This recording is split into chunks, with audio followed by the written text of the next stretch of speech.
What's up, ladies and gentlemen, and welcome to another episode of The Dispatch. I'm, of course, Andrew Barczyk, joined by Mr. Jeff Goodman. Tonight, Jeff, we've got an interesting topic. Lots of news floating around about the closure of Indiana Beach and Martin's Fantasy Island. And I guess those are the headlines. And I guess our question for the evening is, are small regional parks dying off?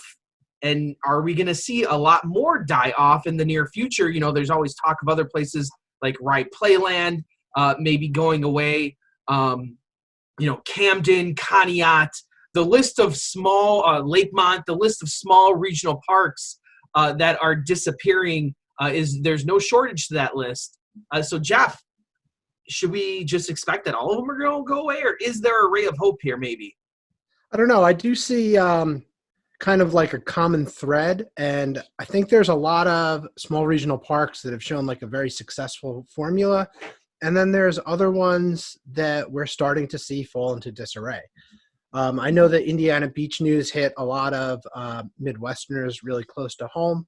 The Fun Spot social media account posted that they were heading down to that state and that region, and they turned out they were heading to the park for a tour, and people got their hopes up. But I think maybe they were there looking for attractions. They posted when they got back that it wasn't in their business plan to purchase that park or really any park right now. So there might be a little, light at the end of the tunnel for some of the rides there if they cannot find a proper buyer.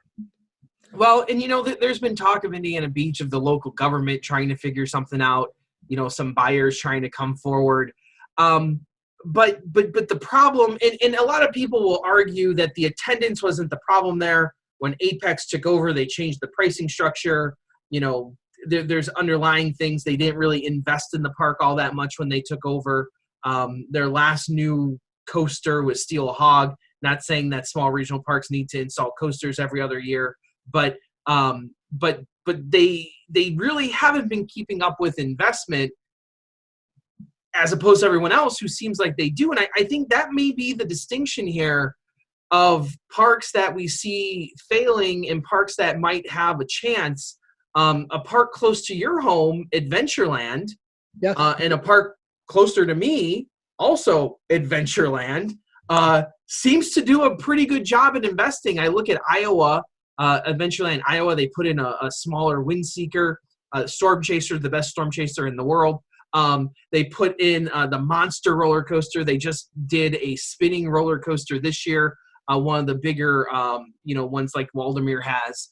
And they seem to be investing and doing well. I know it's a bigger park, but it's still, out there in Iowa in the middle of nowhere. And it seems to be doing well. And your Adventureland seems to be doing well as well, correct? Yeah, the Adventureland near me, I live on Long Island, so it's the one in Melville, and it's on the Nassau-Suffolk County line, so it's well away from like the New York City population. That's not the people who would go there. They would go to like Coney Island, which is like another success story of a small park that's turned around. A revitalization. A revitalized park, yeah. Because Coney Island was near death there for a while. This is their 10th year with this operator, and it's night and day. It's really turned around.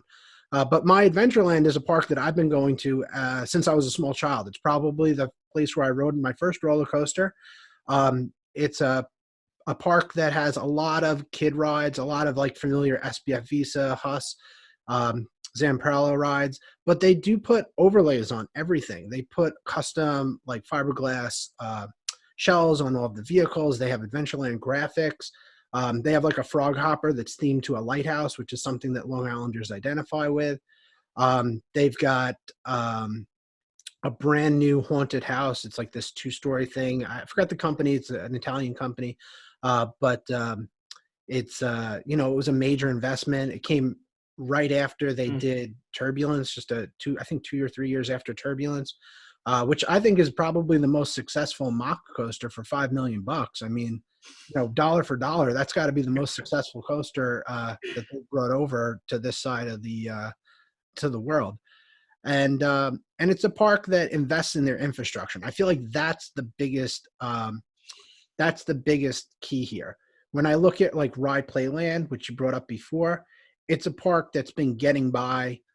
Their rides are getting older. Their pathways are getting older. Their buildings are getting older. Their food concessions, everything's getting older. Mm-hmm. But if you look at the successful parks, they're at least painting things, planting gardens, like repaving broken concrete. And it's just that simple stuff that really makes it nice. And it makes parents want to bring their kids there. And it's what keeps the place going. Well, and you look like I'm wearing my Holiday World shirt, and I think you could make an argument for Holiday World too, being a small independent park.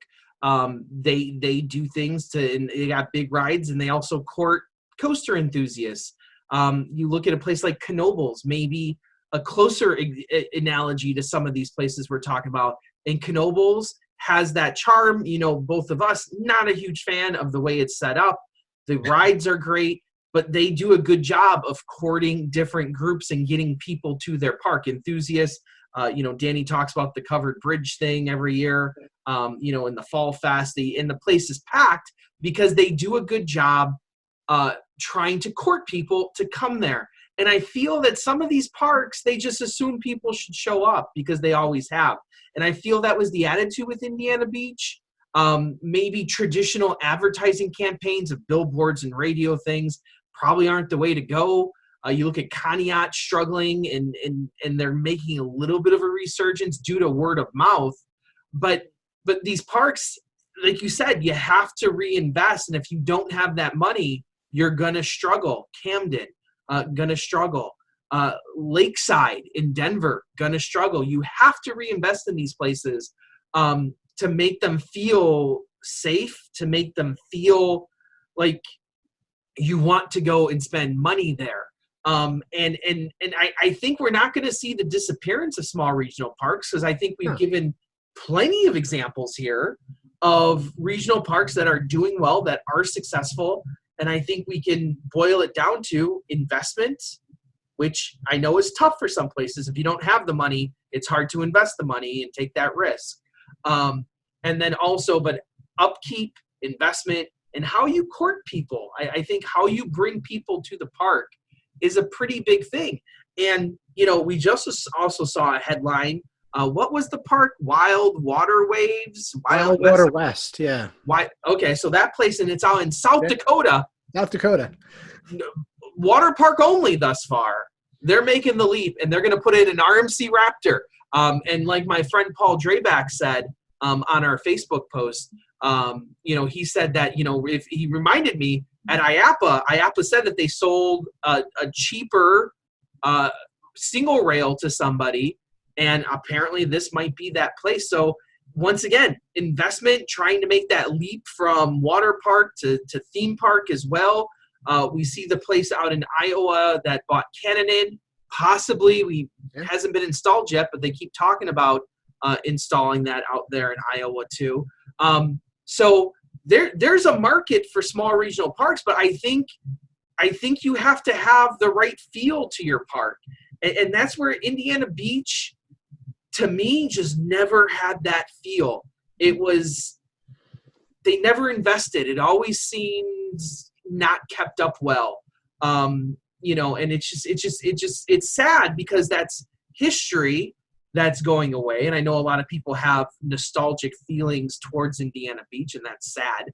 But at the end of the day, if I was to choose, do I want to see a place like, if I had to choose between one, Adventureland in Iowa or Indiana Beach in Monticello, I'm taking Adventureland in Iowa 10 out of 10 times. Even though I think Indiana Beach has the better rides, mind you.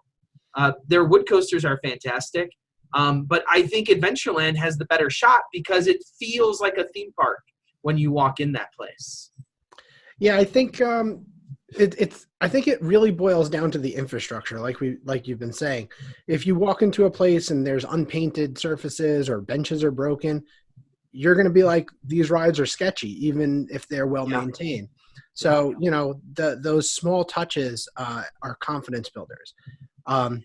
The park in Sioux Falls, Iowa, Sioux Falls, North Dakota is definitely making a huge leap. Now, they did post some planning documents, and that's where we got the information from. They called the coaster a monorail coaster, which nobody's saying it's an RMC Raptor, but like I think we're jumping to the conclusion it's an RMC Raptor. The size that they gave for the footprint dimensions are 275 feet long, 125 feet wide, 113 feet tall. So I went on Google Earth and used their little measuring tool, and I used the Wonder Woman at Six Flags Fiesta Texas. It's 250 feet long, give or take, because I could have made a little bit of an error where I put down the ruler marks, 95 feet wide, 113 feet tall. So if you add a little bit of safety border around the thing, it's pretty much like an identical footprint. Yeah. I wouldn't be surprised in the least bit if it's a complete clone of that, right? It's going to be a Raptor clone. I think that was my impression, that the bargain was basically the prototype. So like the design work was done. It's just, it's that. And who's to say they're not actually going to give them, because they set up some track out there in Idaho, and who's to say they're not actually going to get a piece of that? That's already that very well could be some of it right there, or the control system, or who knows, So, I just think, I think we as enthusiasts need to make, special trips. The number of people, I think the thing that took me aback the most was the number of people who were like, oh man, I wish I could have gotten out to that park. And honestly, the only way these parks stay open is if you go to them and other people go to them. And I'm not saying that you go into these parks are going to exclusively keep them open. They need to do things too, I think. But, I think we all have to be mindful of, hey, we need to go out and support some of these parks and maybe take a few trips and not keep putting things off. I've spent the last few years hitting up a lot of these smaller parks. I did a whole big trip through Pennsylvania. That was years ago already. But, within the last 2 years, I went down in Magic Springs down in Arkansas, which is a wonderful theme park. The rides may not be amazing rides or anything, but the park itself has a wonderful setup. You talk about potential. That's the other thing. Everyone's talking about the potential of Indiana Beach. I never saw the potential there, to be honest. But a place that has potential is a place like Magic Springs, or a place like Alabama Splash Adventure, a place like that has potential to grow. And I think we as enthusiasts need to make more of an effort to go to these places. And I know it's sad because Great Ohio was planning one of their summer events at Indiana Beach this year. So it doesn't look like that's going to happen unless they magically reopen somehow. But we have to go out and support these places to the best of our ability, and take a trip out to Adventureland in Iowa. Like, if you haven't been there, guys, go right now. It's a fantastic park. You're going to enjoy yourself. And there's a casino and racetrack right next door too. So if you like to do that. And tell your friends. I mean, I can't, I'm telling you guys all about Adventureland right now because I feel like a little bit of an ambassador, because I know I'm way out in like a dead end as far as like traveling goes. But there's a lot of my local friends. I always tell about Lake Capounce is a place that I really enjoy going to. And I live very close to it. People around me, they have no idea that it's there. So, if you let your friends and neighbors know, like, hey, I'm going on a trip. I just came back from a trip. I had a great time. You guys should take your kids there. Well, and word of mouth really helps too. And that's the interesting thing too, is that, I have people that travel and they come to me and they ask me questions about what parks are around. And sometimes they'll come back to me and say, I really didn't like that one. And I try and be as honest as possible. I'll be like, hey, this is a really nice park. This is one of my favorite places to go, versus, this one's a mediocre park, but if you're traveling through the area and you want to do something, it's fun. It's you have to go at some point. You have to go and experience it. And as you travel, doing that coast to coaster thing, anytime I go anywhere, I look at coast to coaster to see what's along my route, what's along that, to well, what's along, and to see that I can stop it. Hey, I can hit this. I can hit this. And even if I'm not planning on doing roller coasters that trip, sometimes I might hit a park here or there just out of, hey, I'm here. I might as well go do it. Another one, Cliffs down in New Mexico. Another fantastic little, I could name fantastic little parks all over the place. So if you have, recommendations, feel free to comment, email me, whenever, and I can find some good parks. And I'll give you my honest thoughts on them. No questions asked, right? Because that's what I do. Be like, hey, this is a credit run. Hey, this is, interesting because of this. This one you should just keep driving by. So Jeff, thanks for joining us here tonight. I think there's still hope out there. Doom and gloom is all over the place for the closing of these small parks, but I think there's a light at the end of the tunnel where one door closes, hopefully others open, and we see more opportunities for this South Dakota's park, for a place like Adventureland in Iowa or Adventureland New York. If people aren't going to Indiana Beach anymore, hopefully they find somewhere else to go and enjoy themselves just as equally. And go to Coney Island too, because they're doing a big expansion this year too.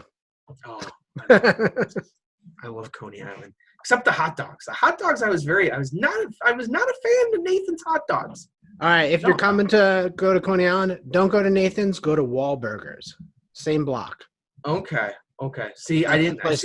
When I went to New York, I didn't know you back then, right? Or not really. Not like this. You didn't ask me for restaurant recommendations. No. So now I got to ask you. So there you go. So anyway, thanks for joining us here on the Coaster Food Net, I guess. Whatever. Now. So this is the Dispatch. I'm of course Andrew Barchek from Chicago, Illinois. I'm Jeff Goodman from Long Island, New York. And we are all clear and out of here.